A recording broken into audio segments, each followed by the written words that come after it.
विष्णु जी की जय हो। शुक्रवार के दिन सुबह ब्रह्म मुहूर्त में उठकर सबसे पहले स्नान करना चाहिए। इस दिन संभव हो तो लाल या हरे रंग के कपड़े पहने और घर के पूजा घर की साफ सफाई करके माता की तस्वीर के सामने एक घी का दीपक जलाना चाहिए। फिर एक कलश में पानी भरकर उसके ऊपर एक कटोरी रखें। उस कटोरी में मिश्री और चांदी या सोने की कोई भी चीज आप रख सकते हैं। संतोषी माता को गुड़ और चने का भोग बहुत ही प्रिय है, इसीलिए इस भोग को अवश्य शामिल करना चाहिए। संतोषी माता की पूजा धूप दीप फल फूल चावल रोली के साथ करें और गुड़ चने का भोग लगाएं। फिर आरती करें। इस दौरान व्रत का संकल्प लें और संतोषी माता की व्रत कथा अवश्य सुनें। बाद में प्रसाद को दूसरे लोगों में बांटें तो ध्यान रखें, प्रसाद उन्हीं लोगों को देना चाहिए जो शुक्रवार के दिन खट्टी चीजों का सेवन ना करते हो। अब अपने सुनेंगे संतोषी माता की कथा। प्रेम से बोलो संतोषी माता की जय हो। प्राचीन समय की बात है। एक बुढ़िया थी, उसके 7 बेटे थे। 6 कमाने वाले थे, जबकि एक छोटा ही छोटा बेटा था, वो निकम्मा था। बुढ़िया 6 बेटों की रसोई बनाती, उन्हें प्यार से भोजन करवाती और उनसे जो कुछ थाली में जूठन बच जाती वह 7वीं को दे देती। तो सास को ऐसा करते हुए उसकी छोटी बहू देख लेती, पर वह अपनी सासू माँ से कुछ नहीं कहती। एक दिन वह अपनी पत्नी से कहने लगा कि देखो मेरी माँ मुझसे कितना प्रेम करती है। वह बोली हाँ हाँ क्यों नहीं, सबका जूठा जो तुमको खिलाती है। तो वो कहने लगा नहीं ऐसा नहीं हो सकता। तो उसकी पत्नी कहने लगी कि ऐसा ही होता है, तुम मेरी बात मानो या ना मानो। तो वह कहने लगा कि जब तक मैं अपनी आंखों से नहीं देख लूँगा तुम्हारी बात नहीं मानूंगा। तो उसकी बहू हंसकर बोली कि देख लोगे तब तो मानोगे या फिर भी नहीं मानोगे। तो ऐसा करते करते कई दिन बीत गए। कुछ दिन बाद कोई त्योहार आया तो घर में 7 प्रकार के भोजन और चूरमे के लड्डू बने। तो वह जांचने के लिए सिर दर्द का बहाना बनाकर पतला वस्त्र सिर पर ओढ़कर रसोई घर में ही सो गया। अब कपड़े में से उसे सब कुछ दिखाई दे रहा था, तो वह चुपचाप सोए हुए देख रहा था कि 6 भाई भोजन करने आए। तो उसकी माँ ने उनके लिए बड़े ही प्रेम पूर्वक सुंदर आसन बिछाए, नाना प्रकार की रसोई परोसी और बार बार आग्रह करके उन्हें भोजन करवाया। तो वह देखता रहा। 6 भाई भोजन करके चले गए तो माँ ने उनकी जूठी थालियों में से लड्डुओं के टुकड़े उठाकर एक बड़ा सारा लड्डू बनाया और जूठन साफ करके अपने छोटे बेटे को पुकारा कि बेटा तेरे सारे भाई भोजन करके चले गए हैं और तुम भूखा ही सो रहा है, भोजन कर ले। भोजन कर लेगा तो तेरे सर का दर्द कम हो जाएगा। तो उसे यह देखकर बहुत ही दुख हुआ। वह कहने लगा कि माँ मुझे भोजन नहीं करना, मैं परदेश जा रहा हूँ। तो उसकी माँ ने पूछा नहीं कि बेटा तू ऐसा क्यों बोल रहा है। माँ तो बोली कि कल जाता आज ही चला जा। तो वो बोला कि हाँ आज और अभी जा रहा हूँ। यह कहकर वो घर से बाहर निकल गया। चलते समय उसे अपनी पत्नी की याद आई, तो वह गौशाला में कंडे थाप रही थी। तो वह वहाँ जाकर बोला कि हम जावें परदेश को, आवेंगे कुछ काल, तुम रहियो संतोष से धर्म अपनो पाल। तो उसकी पत्नी कहने लगी कि जाओ पिया आनंद से, हमारी सोच हटाए, राम भरोसे हम रहें, ईश्वर तुम्हें सहाय। 2 निशानी आपने देख धरो मैं धीर, सुधीमती हमारी बिसारियो रखियो मन गंभीर। तो वह बोला कि प्रिय मेरे पास तो कुछ भी नहीं है, यह एक अंगूठी है, ये ले लो और मुझे भी कोई निशानी के तौर पर कुछ दे दो। तो उसकी पत्नी कहने लगी कि स्वामी मेरे पास क्या है, मेरे पास तो यह गोबर भरा हाथ है। यह कहकर उसने अपने पति की पीठ पर गोबर के हाथ की थाप लगा दी। उसका पति वहाँ से चल दिया और चलते चलते दूसरे देश जा पहुँचा। वहाँ एक साहूकार की दुकान थी। वह वहाँ जाकर कहने लगा कि भाई मुझे नौकरी पर रख लो। तो साहूकार को नौकर की ज़रूरत थी। वह बोला रह जाओ। तो उस लड़के ने पूछा कि तनख्वाह क्या दोगे। तो साहूकार ने कहा कि काम देखकर दाम मिलेंगे। अब साहूकार की नौकरी मिल गई। वह सुबह 7 बजे से 10 बजे तक नौकरी पर जाने लगा। कुछ ही दिनों में दुकान का सारा लेन देन हिसाब किताब, ग्राहकों को माल बेचना, सारा काम संभालने लगा। तो साहूकार के 7-8 नौकर थे, वे तो सारे चक्कर खाने लगे कहने लगे, ये तो बड़ा होशियार है। तो सेठ ने भी देखा कि नया नौकर बहुत ज़्यादा काम करता है और तेज़ दिमाग वाला है, तो सेठ ने उसे 3 महीने में आधे मुनाफे का हिस्सेदार बना लिया। वह कुछ ही वर्ष में नामी सेठ बन गया। तो मालिक सारा कारोबार उस पर छोड़कर तीर्थ यात्रा पर चला गया और पीछे उसके गांव में उसकी पत्नी को सास ससुर दुख देने लगे। सारी गृहस्थी का काम उसी से करवाते और लकड़ी लेने के लिए जंगल में भेज देते। सारा दिन बेचारी पहले घर का काम करती, फिर लकड़ियां बीनने के लिए जंगल में जाती। जब घर आती तो आटे से जो भूसी निकलती है उसकी रोटी बनाकर रख दी जाती और फूटे हुए नारियल की नरेली में पानी डाल देती। तो बेचारी भूख के मारे वही रूखा सूखा खाकर अपना जीवन यापन कर रही थी। मन ही मन वो बड़ी ही दुखी रहती थी। एक दिन वह जंगल लकड़ी लेने के लिए जा रही थी तो रास्ते में बहुत सारी महिलाएं संतोषी माता का व्रत करती हुई दिखाई दी। तो वह भी वहां पर खड़ी होकर कथा सुनने लगी और पूछा कि बहनों, तुम किस देवता का व्रत करती हो और उसके करने से क्या फल मिलता है? यदि तुम इस व्रत का विधान मुझे समझा कर कहोगे तो मैं तुम्हारा बड़ा एहसान मानूंगी। तब उनमें से एक स्त्री बोली कि सुनो बहन, यह संतोषी माता का व्रत है। इस व्रत को करने से गरीबी और दरिद्रता का नाश होता है और मन में जो कोई कामना हो वो पूर्ण होती है। संतोषी माता अपने भक्तों की सारी मनोकामनाएं पूर्ण करती है। तो वह कहने लगी कि बहनों, मुझे भी इस व्रत की विधि बताओ। तो उनमें से एक बूढ़ी स्त्री बोली कि बेटा, 1.25 आने का गुड़ चना ले लेना, इच्छा हो तो 5.25 आने का ले लेना या 1.25 रुपये का, अपनी सहूलियत के अनुसार ले लेना, बिना परेशानी और पूरी श्रद्धा भाव प्रेम से जितना भी बन सके सवाया लेना। प्रत्येक शुक्रवार को निराहार रहकर कथा सुनना, इसका बीच में कर्म ना टूटे, इस बात का ध्यान रखना। व्रत के लगातार नियम का पालन करना। सुनने वाला और कोई ना मिले तो घी का दीपक जलाकर उसके आगे बैठकर जल का पात्र सामने रखें और कथा कह लेना। और जब तक कार्य सिद्ध ना हो तो व्रत करते रहना और कार्य सिद्ध हो जाने पर व्रत का उद्यापन कर देना। 3 महीनों में संतोषी माता मनोकामना पूर्ण कर देती है। यदि किसी के ग्रह खोटे हों तो भी साल भर में माता कार्य सिद्ध करती है। फल सिद्ध होने पर उद्यापन करना चाहिए, बीच में नहीं। उद्यापन में 2.5 सेर आटे का खाजा, इसी परिणाम से खीर तथा चने का साग बनाना, 8 लड़कों को भोजन कराना, जहाँ तक मिले देवर जेठ भाई बंधु के बच्चों को लेना, अगर ना मिले तो अड़ोस पड़ोस के या ब्राह्मण के बच्चे बुला लेना, उन्हें भोजन करवाकर यथाशक्ति दक्षिणा देकर माता का नियम पूरा करना। पर ध्यान रखना कि उस दिन घर में कोई भी खटाई ना खाए। तो यह सुनकर बुढ़िया के लड़के की बहू चल दी। उसने मन ही मन प्रण किया कि मैं इस व्रत को जरूर करूंगी और लकड़ियां काटकर जंगल से ले आई। लकड़ी बेचकर उन पैसों से गुड़ और चना लेकर माता के व्रत की तैयारी करके आगे चली। सामने संतोषी माता का मंदिर था तो उसे देखकर वो पूछने लगी कि यह मंदिर किसका है। तो वहाँ पर उपस्थित लोग कहने लगे कि ये तो संतोषी माता का मंदिर है। तो यह सुनकर वह तो बहुत ही भाव विभोर हो गई और मंदिर में जाकर माता के चरणों में लौटने लगी। दीन होकर विनती करने लगी कि माँ, मैं निपट अज्ञानी हूँ, व्रत के कुछ भी नियम नहीं जानती हूँ, मैं बहुत ही दुखी हूँ। हे माता जगत जननी, मेरा दुख दूर करो, मैं तेरी शरण में हूँ।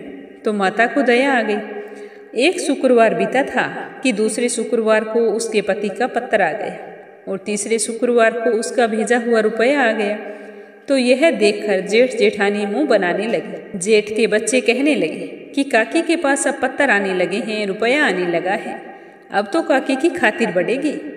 तो वो बेचारी सरलता से कहती कि भैया कागज आवे रुपया आवे तो हम सब के लिए अच्छा है। ऐसा कहकर वो आंखों में आंसू भरकर संतोषी माता के मंदिर में जाकर मातेश्वरी के चरणों में गिरकर रोने लगी और कहने लगी कि माँ, मैंने आपसे कब रुपया मांगा, मुझे पैसे से क्या काम है, मुझे तो अपने सुहाग से काम है, मैं तो अपने स्वामी के दर्शन मांगती हूँ। तब प्रसन्न होकर माता ने कहा कि जा बेटा, तेरा पति जरूर घर आएगा। तो यह सुनकर वो खुशी से बावली होकर घर जाकर काम करने लगी। तो संतोषी माता विचार करने लगी कि इस बोली पुत्री को मैंने कह तो दिया कि तेरा पति आएगा, लेकिन आएगा कैसे? वो तो इसे सपने में भी याद नहीं करता।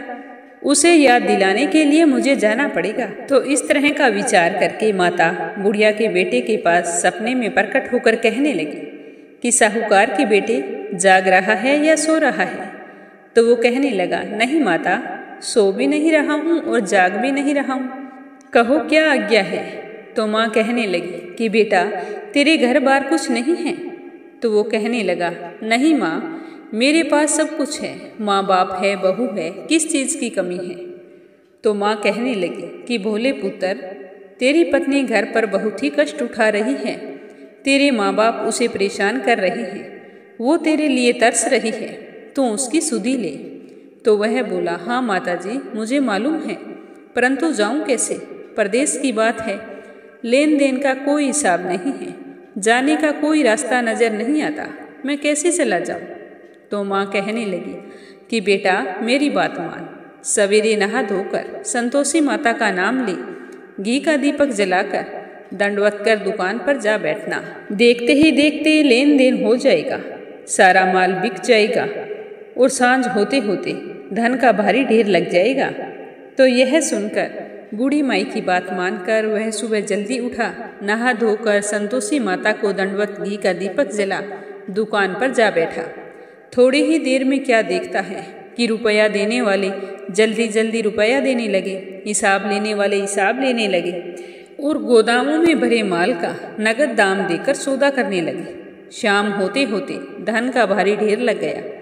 तो मन में माता का नाम लेकर यह चमत्कार देखकर वो बहुत ही प्रसन्न हुआ और घर जाने के लिए खरीदारी करने लगा। गहना कपड़ा सामान जल्दी जल्दी खरीद कर अपने घर के लिए रवाना हो गया।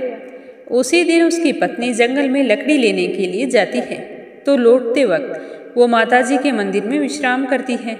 वह तो उसके प्रतिदिन रुकने का स्थान था। धूल उड़ती हुई देखकर वह माता से पूछती है कि हे माता, यह धूल कैसे उड़ रही है।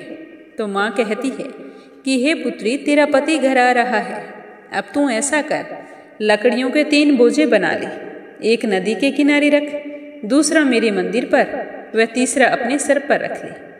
तेरे पति को लकड़ियों का गट्ठर देखकर मोह पैदा होगा, वो यहाँ पर रुकेगा, नाश्ता पानी खाकर माँ से मिलने जाएगा।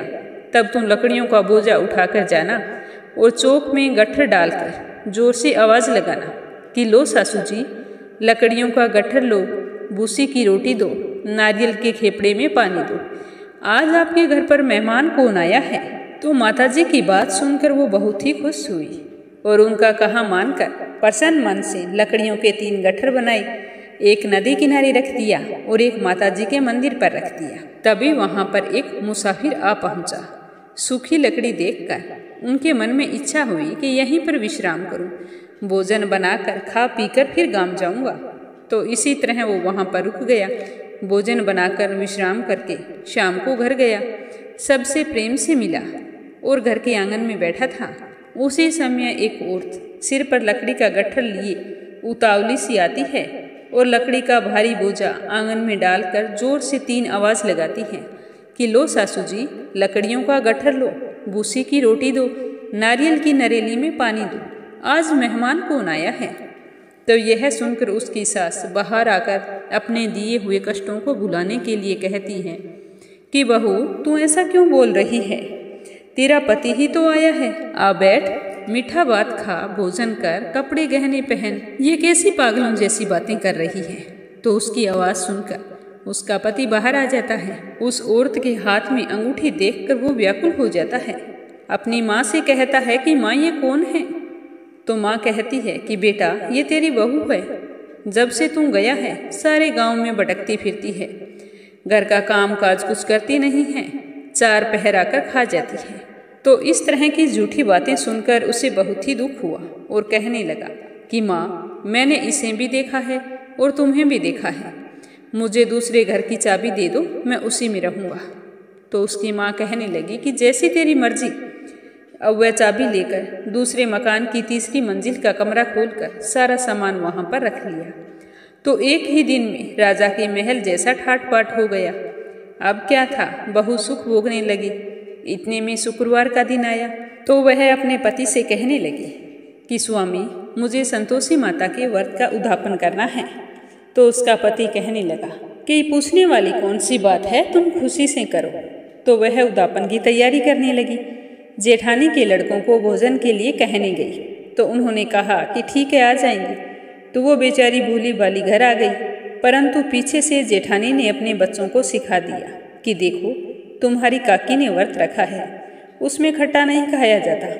तुम भोजन के समय खटाई मांगना ताकि उसके व्रत का उद्यापन पूरा ना हो। तो लड़के भोजन करने के लिए आ गए, भर पेट खीर खाई और खीर खाते ही कहने लगे कि चाची हमें तो खटाई दो, खीर खाना हमको नहीं बाता, देखकर अरुचि हो रही है। तो वह कहने लगी कि बेटा, खटाई किसी को नहीं दी जाएगी, यह तो संतोषी माता का प्रसाद है, इसके साथ खटाई नहीं खाई जाती। तो लड़के जल्दी से खड़े हो गए और कहने लगे कि खटाई तो ना दो, चलो पैसे दे दो। तो उस बेचारी को पता नहीं था, उसने पैसे दे दिए। तो बच्चे पैसे लेकर दुकान पर चले गए और वहां से इमली खरीद कर ले आए और अपनी काकी के सामने लाकर खाने लगे। तो यह देखकर संतोषी माता नाराज हो गई और बहू पर कोप किया। तभी राजा के दूत उसके पति को पकड़ कर ले गए। तो जेठ जेठानी मनमाने वचन कहने लगे कि लूट लाट कर धन लाया था, अब सब मालूम पड़ जाएगा जब जेल की मार खाएगा।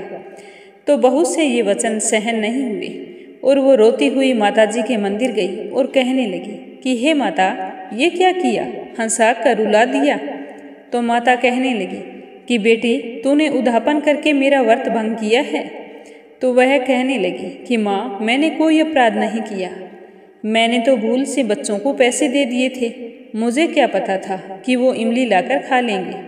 मेरा अपराध क्षमा करो माँ, मैं फिर से तुम्हारा उद्यापन करूँगी। तो माँ कहने लगी कि भोली बेटी, अब की बार भूल मत करना। तो वो कहने लगी कि माँ, अब की बार भूल नहीं होगी, अब मुझे ये बतलाओ कि मेरे पति देवघर कैसे आएंगे। तो माँ कहने लगी कि जा बेटा, तेरा पति तुझे रास्ते में आता मिल जाएगा। तो वह माँ का धन्यवाद करती हुई वहाँ से चल पड़ी।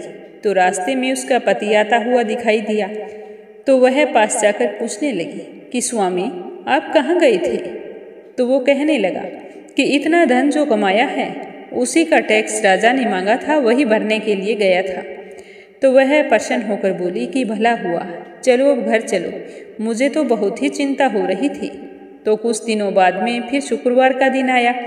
तो वह फिर बोली कि स्वामी, मुझे माता का उद्यापन करना है। तो पति ने कहा कि करो, पर अब की बार सावधानी से करना, कोई गलती मत करना। तो वह फिर जेठ के बच्चों को बुलाने के लिए चली गई। तो जेठानी ने एक दो बातें सुनाई और कहा कि ठीक है, आ जाएंगे। तो कहकर वो तो घर आ गई और उसकी जेठानी पीछे से बच्चों को सिखाने लगी कि तुम सब ऐसे करना, अब की बार पहले ही खटाई मांग लेना। तो जैसे ही उद्यापन का दिन आया तो लड़के आ गए। कथा सुनने के बाद में भोजन परोसा तो कहने लगे कि काकी, हमें खीर नहीं बाती, हमारा जी बिगड़ता है, हमें तो कुछ खटाई खाने के लिए दे दो। तो वो बोली कि खटाई किसी को नहीं दी जाएगी, आज तो आपको यही खाना पड़ेगा। तो वे बच्चे गुस्से में होकर खड़े होकर चले गए। तो वह ब्राह्मण के घर जाकर उनके लड़कों को लाकर भोजन कराने लगी। तो प्रेम पूर्वक सबको भोजन कराया और दक्षिणा की जगह एक एक फल उन्हें दिया। तो संतोषी माता उन पर बहुत ही प्रसन्न हुई। माता की कृपा होते ही 9वें महीने चंद्रमा के समान सुंदर पुत्र ने उनके घर जन्म लिया। पुत्र पाकर वह प्रतिदिन माता जी के मंदिर जाने लगी। तो माँ सोचने लगी कि यह तो रोजाना आती है, क्यों ना आज मैं इसके घर चलूं, देखती हूँ क्या सेवा भाव है। तो यह विचार करके माता ने भयानक रूप बनाया। गुड़ और चने से सना मुख, ऊपर सूंड के समान होठ और उसके ऊपर मक्खियाँ भिन भिना रही थी। तो जैसे ही उनके घर पहुंची, दहलीज पर पांव रखा तो उसकी सास जोर से चिल्लाई कि देखो रे देखो, कोई चुड़ैल डाकिन चली आ रही है, अरे लड़कों इसे भगाओ, नहीं तो किसी को खा जाएगी। तो लड़के भगाने लगे, चिल्ला कर सारी खिड़कियां बंद करने लगे। तो ऊपर बैठी बहू रोशनदान में से देख रही थी। वह बहुत ही प्रसन्न हुई और पगली होकर चिल्लाने लगी कि आज तो मेरी माताजी मेरे घर आई हैं। तो वो अपने बच्चे को दूध पीने से हटाती है और भागकर नीचे आती है। तो उसकी सास का क्रोध फट पड़ता है, कहती है कि क्या उतावली हुई है जो बच्चे को पटक दिया, ये तो कोई चुड़ैल डाकिन है। पागल हो गई है जो इस तरह से भाग कर आई है। तो इतने में माता का प्रकोप होता है और वहाँ जगह जगह लड़के ही लड़के नजर आने लगते हैं। तो वो कहने लगती है कि सासू माँ, मैं जिसका व्रत करती हूँ ये वही संतोषी माता है। तो इतना सुनते ही सभी ने माता जी के चरण पकड़ लिए और विनती करने लगे कि हे माता, हम मूर्ख हैं, अज्ञानी हैं, तुम्हारे व्रत की विधि हम नहीं जानते, व्रत भंग करके हमने बड़ा अपराध किया है। हे जगत माता, आप हमारा अपराध क्षमा करो। तो माता उन सबको माफ कर देती है। उसके बाद से उसकी जेठानियाँ भी शुक्रवार के व्रत करने शुरू कर देती हैं। हे संतोषी माता, जैसे आपने बहू को फल दिया वैसा सबको देना। जो भी आपका व्रत रखे, व्रत कथा पढ़े, सुने या फिर सुनाए, उसका मनोर्थ पूर्ण करना। बोलो संतोषी माता की जय हो।